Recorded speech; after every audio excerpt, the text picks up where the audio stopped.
Hey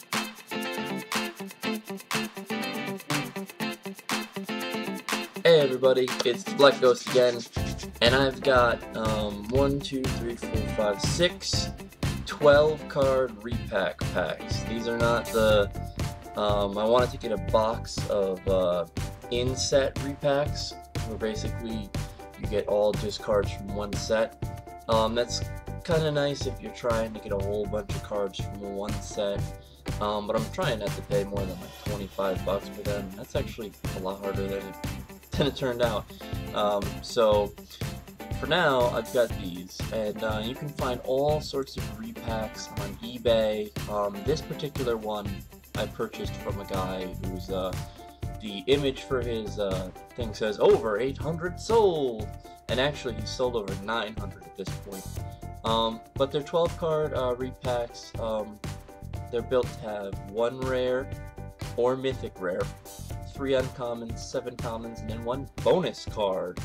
The bonus card could be another rare, a mythic card, an uncommon, a common, a foil, a token, a land, or a special card. Now, I don't know exactly what a special card means. Hopefully it's not like one of these. But you know, you could get a land, or you could get a foil. So, you know, most likely it'll be either a token, like one of these, the easy to find tokens, or a common. If I get a rare in that special slot, I will jump for joy, because I don't expect that. It's supposed to be every set cards from every set, or from early out of print sets, it says, to most recent, though most of the cards will be from the current playing environment. They're all in English, that's good, that's a bonus, and some of them are going to be old, so they probably won't even have the rarity marker on them.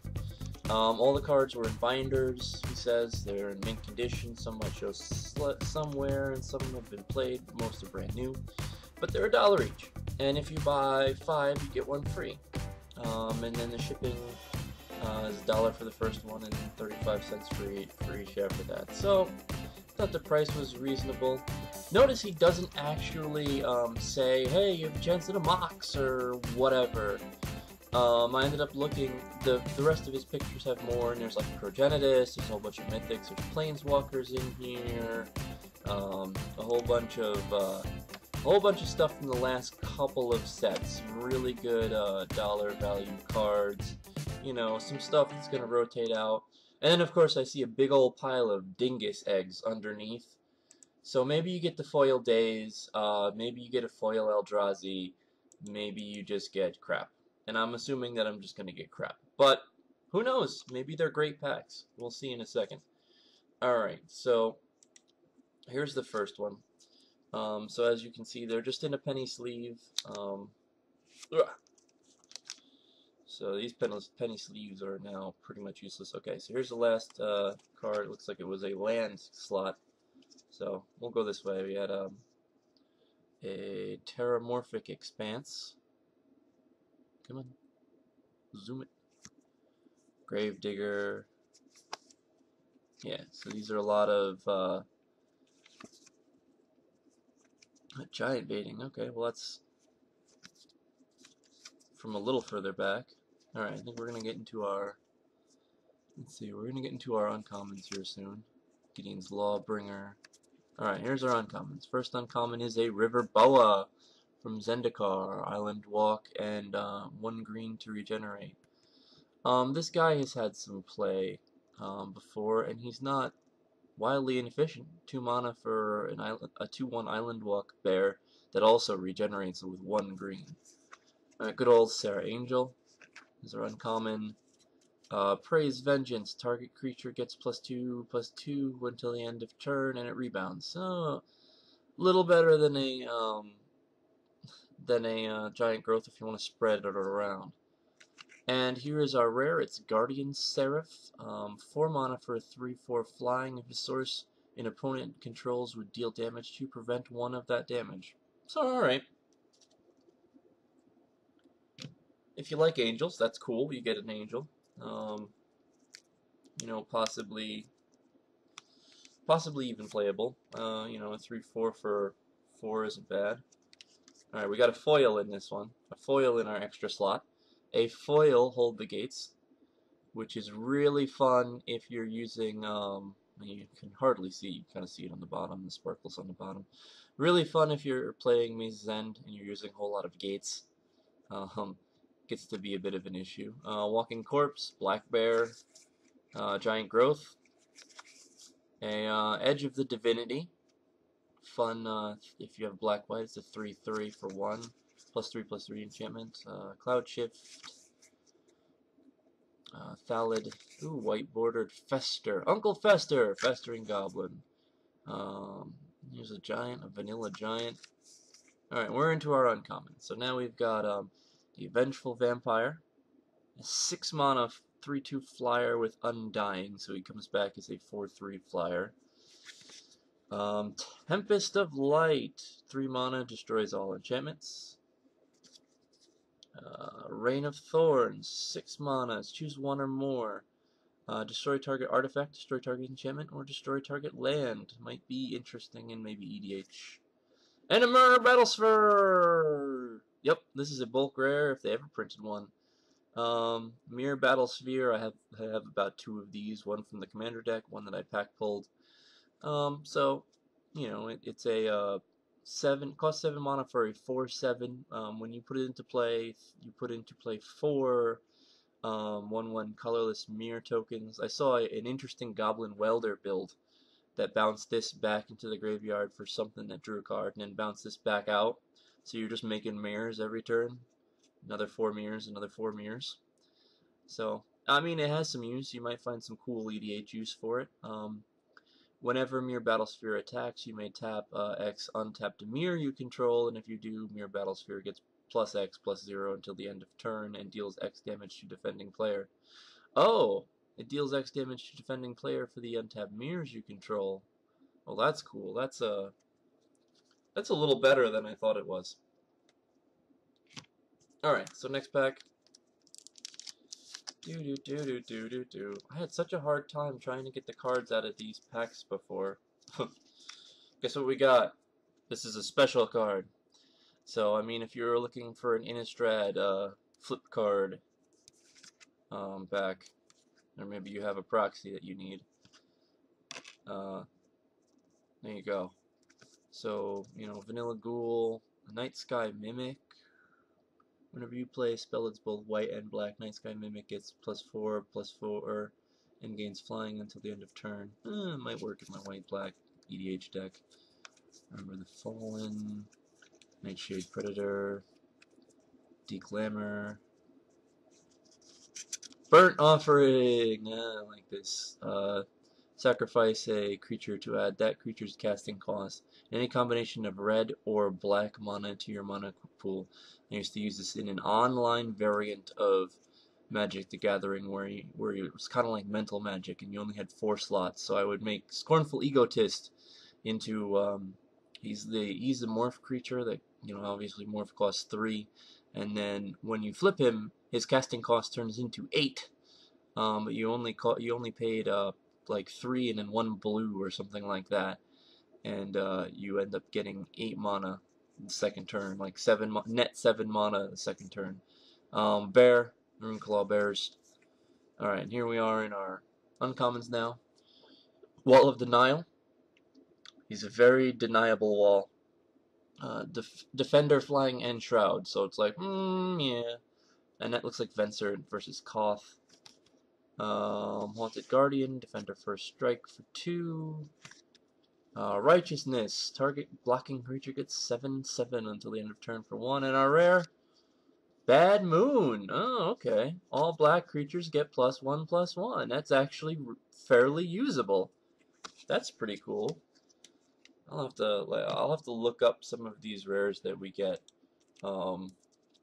just to try to see whether, you know, they were worth $1. Let's just say $1. Almost make your money back if they were worth $1. So which side? Okay. Yeah, so this side. It's a land. Alright. You and me endlessly grooving. So land, Peregrine Griffin. Flying First Strike Griffin. Dragscape Zombies.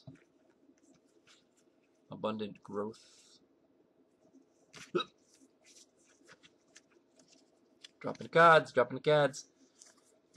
Hey, Guess Verdict. That's actually a pretty useful little card. I could use some more of those. Elvish Guidance. That's not bad in an elf deck. Sickle Ripper with good old Wither. I want Wither to come back. Like, I think we need Wither again. Hexproof Flyer. Now we're into our uncommons. We have a Slayer of the Wicked. When Slayer of the Wicked enters the battlefield, you may destroy target vampire, werewolf, or zombie. Was really good in set. Might have some use as an EDH kind of guy. He's a little sideboard-esque. Wake Dancer. Morbid. When Wake Dancer enters the battlefield, if a creature died this turn, put a 2/2 black zombie creature token into play. So as long as you killed something, you get a 4/4 worth of power for 3 mana. Rock's Pikemancer. First strike. Other soldier creatures you control have first strike. Awesome. There goes there goes a guy from my soldier horde. Good times. And our rare is Knowledge Pool. 6. Imprint. When Knowledge Pool enters the battlefield, each player exiles the top 3 cards of his or her library. Whenever a player casts a spell from his or her hand, that player exiles it. If the player does, he or she may cast another non-land card exiled with Knowledge Pool without paying that card's mana cost. That sounds like all sorts of fun in EDH. Oh, I kind of look forward to playing that somehow in EDH. Alright, which way are we? Alright, so we've got like one card that's all messed up. Hey, we got a foil rare for our land slot. That's kind of nice. Final punishment is 3 and 2 black. Target player loses life equal to the damage already dealt to him or her this turn. So you swing in big and then, you know, cast 5 mana to kill him. So maybe you Dark Depths and it's EDH and you then attack him with the Dark Depths and he's like, oh, that's alright, I still have 40. Nope! So cool. Guess getting a foil rare is better than getting a land or, you know, one of these. Alright, we got a big wormy guy. Yeah, okay. There we go. Big wormy guy. Spiteful Shadows. Yep, whenever Shadow deals damage. Ogre Menial. Bladed Pinions, which I kind of liked I loved in limited format. Spring Cleaning. A very old and a little played Armor Thrall, which you sacrifice the Armor Thrall to put a +1/+2 counter on target creature. Good old Lava Axe. My favorite flavor text for Lava Axe is catch. And the uncommons, White of Precinct 6. Falconwrath Exterminator. When Falconwrath Exterminator deals combat damage to a player, put a 1/1 counter on it.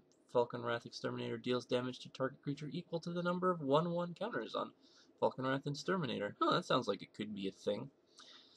Maybe it saw play in limited. Definitely, probably saw play in limited. Armored Ascension. Each player enchant creature. Enchanted creature gets +1/+1 for each planes you control and has flying. It was a pretty hot limited card. And Flame Blast Dragon. It's a 6 mana dragon. Flying. Whenever Flame Blast Dragon attacks, you may pay X. And red, if you do, Flame Blast Dragon deals X damage to target creature or player. I have seen this run around in EDH decks before. It's a good finisher when you get to a high level of mana. You just turn him sideways and he vomits out damage at somebody. So that's not bad. I mean, if you're looking for angels or dragons or something, and you're just looking for cool cards, it's not bad for $1. What do we get in our slot? Another foil. Cool. So I was wrong. I guess you know, we're getting some decent stuff. It's not just some cheap rare cheap common at the bottom of our packs. We're getting all the cheap commons in the packs. And there's a lot of card stock here.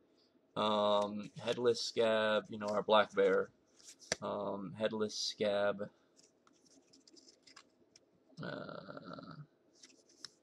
Ogre Menial again, Moriok, replace a replica, draw 2 cards. Oh, that's interesting. Oh, an old school Dark Ritual. That's cool. I've got a playset of those, but this one is actually in a lot better shape than the same card art one that I have. So this actually might be a replacement for one of the Dark Rituals that I own. Herd Gnar, Tormented Spirit. Oh, we're into our uncommons now. We've got a Haven Ghoul Vampire. He also has the whenever he does damage, get +1, and when another creature dies, put a +1/+1 counter on him. Neurok Commando, 3 mana for Shroud. Whenever Neurok Commando deals combat damage to a player, you may draw a card. So he doesn't have evasion, but he does evade things. Oh, Celestial Purge. I love when white decks try to be black decks. Exile target black or red permanent. Oh, that's kind of interesting sideboard tech. I'm going to use that. And Xenograft. As Xenograft enters the battlefield, choose a creature type. Each creature you control is the chosen type in addition to its other types for 5 mana. There's some dirtily kind of stuff you could do. You know, you could make everything slivers. You could make everything scarecrows. So I might consider putting this in my Reaper King EDH deck. So all of my creatures will instead be scarecrows, so I can blow up a permanent whenever I play a creature. So I'm going to go ahead and pull out all the rares, and then I'll show you all the rares we got, approximately how much this would be getting back. Alright, so we've got our rares here. We got 1 foil rare as a bonus, and this one in foil in this set trends on deck box at about $1.33 or $1.27. So just with this card we approximately made our pack back. I believe Knowledge Pool was the one that came with it, and that was a 10-cent rare, even though it looks like it would be thank you.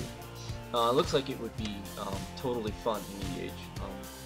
Xenograft is a bulk rare, 41 cents. Flame Blast, also a bulk rare, 43 cents. As I said, Knowledge Pool, nobody wants this to be a constructed use, so it has no constructed use, since it has 10 cents. The Bad Moon in this set is actually $1.33 on deck box, so that basically pays for the pack that it was in. Mere Battlesphere is, again, another bulk rare, 38 cents, and Guardian Seraph, 54 cents. Now, the